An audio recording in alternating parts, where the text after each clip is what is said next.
गांव में एक किसान था। उसका एक छोटा सा खेत था। एक बार उसने अपने खेत में फसल बोई। उसके कुछ ही दिनों बाद चिड़िया ने वहां अपना घोंसला बना लिया। कुछ समय बाद चिड़िया ने 2 अंडे दिए। 2 अंडे में से छोटे छोटे 2 बच्चे भी बाहर आए। वो सभी खेत में ही अपना गुजारा करने लगते हैं। फसल कटने का भी समय आ गया था। किसी किसान अपने अपने खेतों की कटाई शुरू करने लगे। फसल कटने से उन चिड़िया और उनके बच्चों का वहां से घोंसला छोड़ दूसरी जगह जाने का समय भी आ गया था। एक दिन किसान कह रहा था फसल काटने के लिए वो अपने पड़ोसी से पूछेगा और उसे खेत में भेजेगा। यह बात चिड़िया के बच्चे ने सुन ली और वो परेशान हो गए कि माँ घोंसले में आई तो उन्होंने चिड़िया को पूरी बात बताई और कहा आज उनका यहाँ आखिरी दिन है, आज रात में ही उन्हें दूसरी जगह निकलना होगा। चिड़िया ने जवाब देते हुए कहा इतनी जल्दी करने की जरूरत नहीं है, मुझे नहीं लगता कि किसान फसल की कटाई करने के लिए आएगा। जैसे ही चिड़िया ने कहा था ठीक वैसा ही हुआ।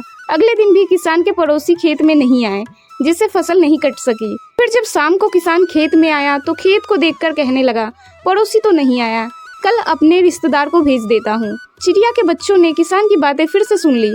फिर से वो परेशान हो गए। उन्होंने फिर से अपनी माँ को ये बात बताई। उनकी माँ ने कहा तुम लोग चिंता मत करो, मुझे नहीं लगता कि किसान का रिश्तेदार आएगा। वैसा ही हुआ, किसान का रिश्तेदार भी नहीं पहुँचा।